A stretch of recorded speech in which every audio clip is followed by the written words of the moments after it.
एक बाल भी नहीं उखाड़ सकता कोई। अगर हमारी मृत्यु जिस क्षण है उस क्षण होनी ही है, और जिस क्षण नहीं होनी तो पूरा विश्व लग जाए तो नहीं मार सकता। दोनों किडनी 20 साल से फेल है, क्या मार सकी क्या? और जिस दिन मरना होगा तो हर व्यवस्था में चट मर जाएंगे। हमारी चेष्टा नहीं होगी कि आप दुखी हो, आप अपनी सोच से दुखी हो तो उससे हम क्या कर सकते हैं? आप अपनी सोच नहीं सुधार पा रहे हैं, आप उससे जल रहे हैं तो आपको दंड मिल रहा है, आप भोगो उस बात को।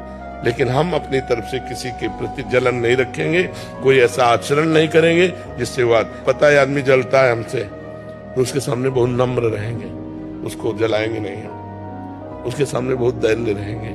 इससे परमात्मा की कृपा होगी। तो हमको आनंदित होना चाहिए और निर्भय रहना चाहिए, कभी डरना नहीं चाहिए और कभी किसी के भय के कारण झुकना नहीं चाहिए, क्योंकि अविनाशी हूं, परमात्मा का अंश हूं, गलत करूंगा नहीं, लेकिन तू गलत करेगा तो तेरे को भयभीत होना पड़ेगा। बस ऐसे स्वभाव में रहना चाहिए। कभी कुछ आप ऐसे अकेले घूमो, कहीं कोई आपको छूने वाला नहीं, और जिस दिन विधान है तो उस दिन आप 10-20 गार्ड लगा लो तो भी आपके थप्पड़ पड़ जाएगा। विधान है तो वो होके रहेगा, और नहीं है तो अकेले घूमो, कुछ नहीं होने वाला है, पक्का सुन। तो हमको भगवान के विधान पर राजी रहना चाहिए कि अगर साहब का विधान है तो हम चाहे लाखों व्यवस्था कर लें, वो विधान होगा। अगर साहब का विधान नहीं है तो चाहे लाखों विरोधियों कुछ नहीं कर सकते। एकदम मस्त रहना चाहिए। किसी के गिराने से तुम गिर नहीं सकते और किसी के मिटाने से तुम मिट नहीं सकते। साहब का विधान केवल देखो, प्रभु का विधान देखो और आनंदित रहो, चौड़ी छाती करके घूमो, कोई नहीं छू सकता।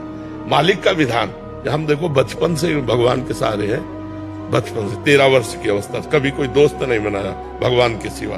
तो उनका चमत्कार देखा है, हर जगह उनकी रक्षा व्यवस्था देखी है, हर जगह उनका प्यार दुलार देखा है। तो उन्हीं के भरोसे रहो, किसी व्यक्ति के भरोसे नहीं।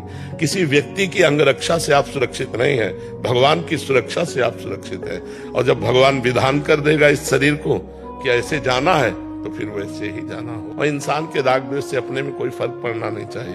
वो अपना स्वभाव जल रहा है, कोई हमसे आनंदित हो रहा है, कोई दुखी हो रहा है, वो दुखी हो रहा है, उसका स्वभाव आनंदित हो रहा है, उसका स्वभाव, हम किसी को दुख नहीं देंगे, ऐसा भाव रखना चाहिए।